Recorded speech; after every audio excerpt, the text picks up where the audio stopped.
Howdy everyone, it's Jake here at Walkie Farm and we're back at the Bone-Gilla lease. Just set up a paddock, have a look at the feed in here.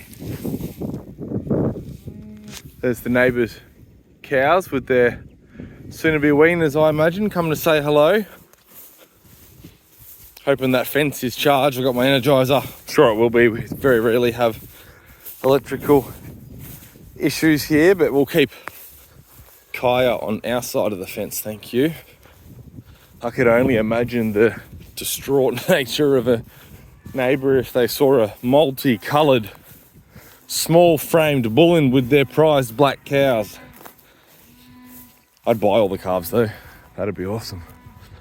Anyway, we're here to do a move. You saw the last move, we went into that little section there. That was Friday, today's Tuesday.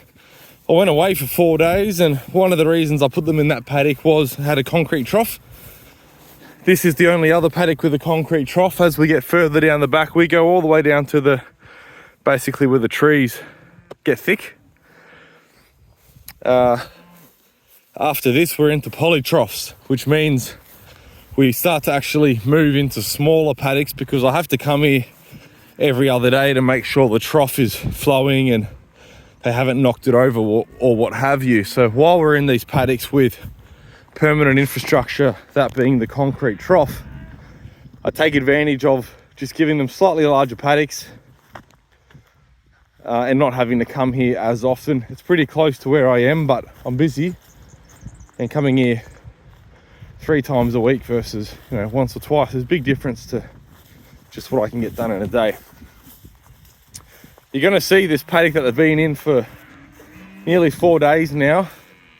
They've had an enormous amount of pasture utilisation. They have really chomped it down. I actually did come here over the weekend once and picked up an orphan calf. One of these jerseys had a calf and abandoned it.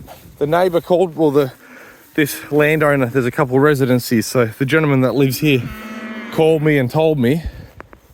And I spent a bit of time here trying to find the mum. Couldn't quite pick it because most of them are in milk. Couldn't see any tearing on any of them, so it was hard to pick. I put a couple in the yards and milked them, and the ones that I managed to draft and milk by myself didn't have colostrum, they only had milk.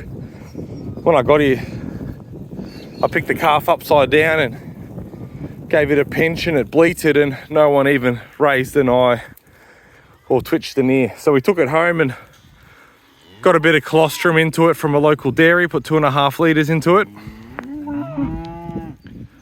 Hikaya. And had the tube feeder that first day. Little heifer calf, black with a little white splash between her forehead. So we've called a cheddar. She'll probably end up being another house cow. We've got building up an army of these Nguni Jersey house cows. We'll let these guys run out. Go on, big boy. Come on!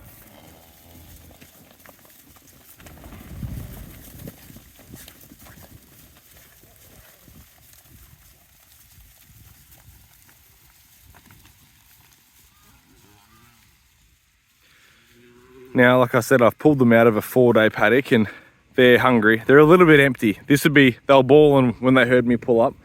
And this will be the first day that this paddock hasn't met their need. You can see, if you flick back a couple of videos ago when we came in here, there was a lot of feed in here. We smoked this paddock.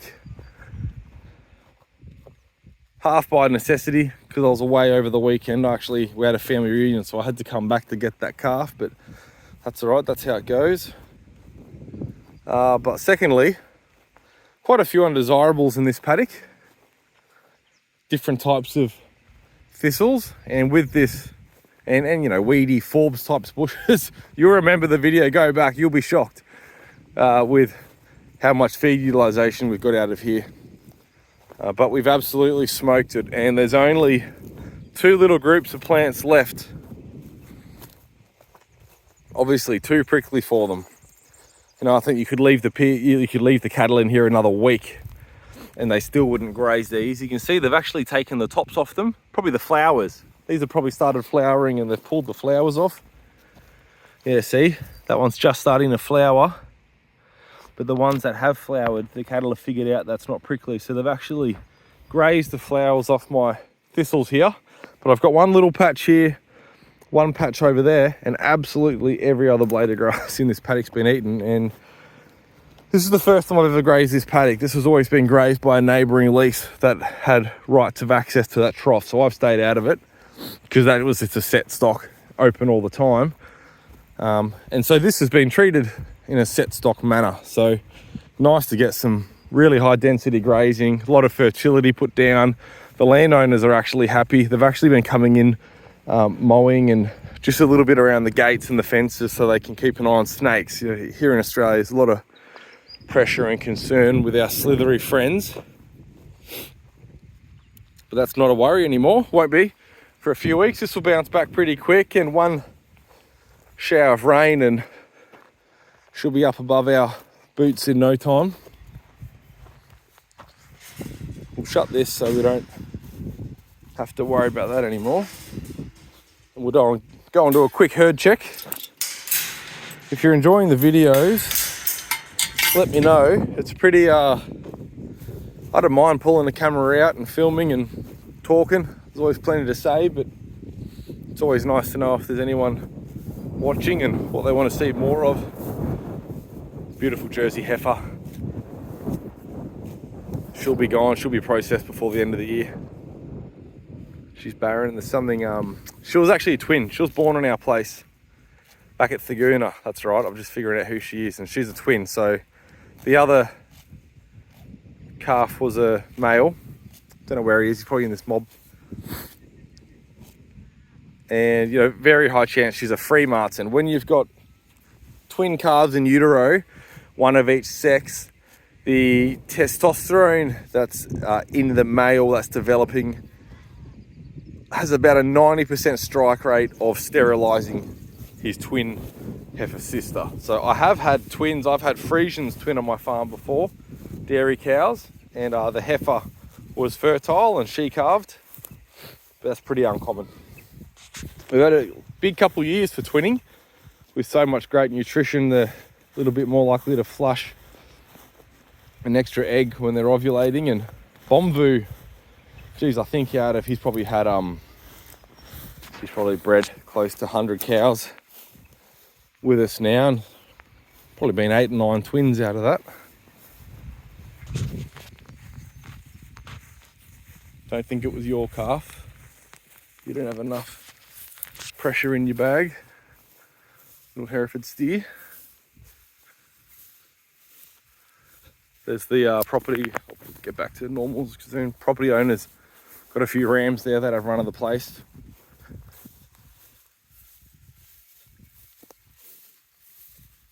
Neighbours' cattle are all looking over the fence, jealous. Here's one of the Nguni first cross steers. This is over a shorthorn, and this will be getting lined up for the butchery soon. So there's about, I think at last count, there was about 14 of these in this paddock. And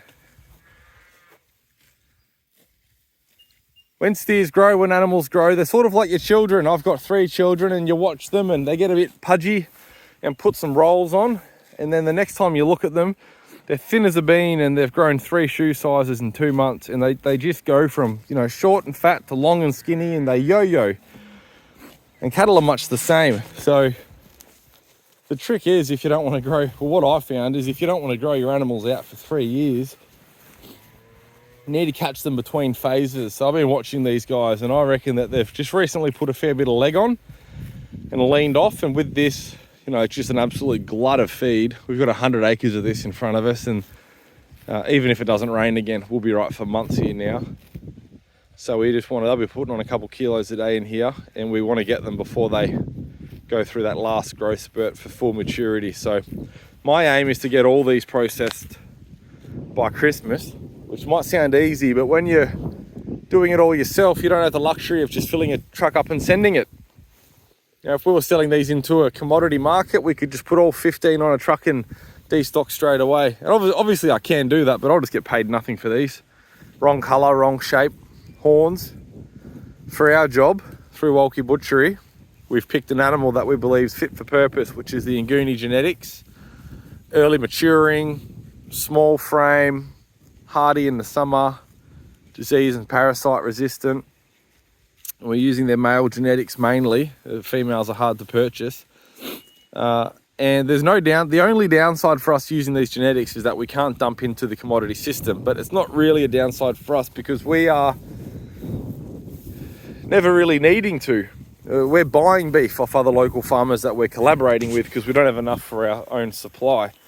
The only real circumstance is if we came into a really bad season and I hadn't kept my eye on the ball, as another one of those first crosses, and I wanted to destock in a hurry, I'd be penalised for that. But at the moment, I'm drafting out 4 a week across my 3 farms. I've got my grazing plans and I know which farm needs to be destocked, you know, the quickest. I'm actually destocking the home farm. I've only got 4 bodies of beef. That's a Jersey and Goonie steer. It's a very interesting looking animal, isn't it? The Wamagama one has had the least amount of rainfall. It's got the least amount of feed, but it's got the most management on it because I live there. And there's 4 bodies there that I want to get rid of. One of my Jersey cows and a couple heifers in the paddock that I don't want to breed. They're going next week. And then we'll be probably back to Thaguna block to put out a few cull cows. And then we'll be back here to clean up the rest of these Jerseys and these steers. So I'm trying to get about 40 head done by the end of the year. I really like the look of this Jersey and Goonie steer. He looks like he's got mascara on. You got some eyeliner on, buddy? Yes. Hey? That animal there was born end of December 22. So by the time he goes, he'll be 2-year-old.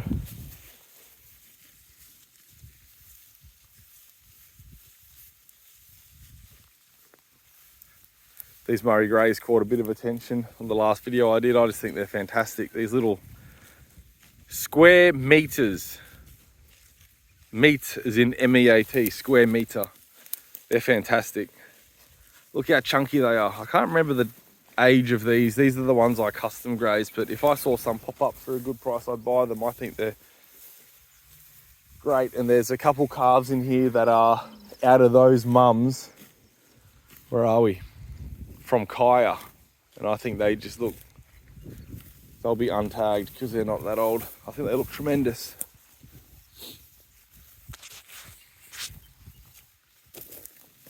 Hey darling, look at the gut on you, eh?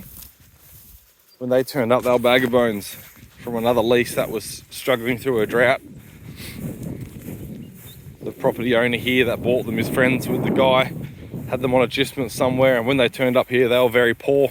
And they were in calf, and I was really surprised they didn't throw calves normally because they were pretty early in their gestation. There we go, that first little calf there, can you see it? Behind that black thing. Not looking great, are you? You're not looking great. Look a bit bony. This one here. Oh, you're camera shy. There he is. That gunmetal. That's out of Kaya and a Inguni ball with a square meter. Cracking little calf. Anyway team, that'll do me for today. Plenty to do. I'll catch you later.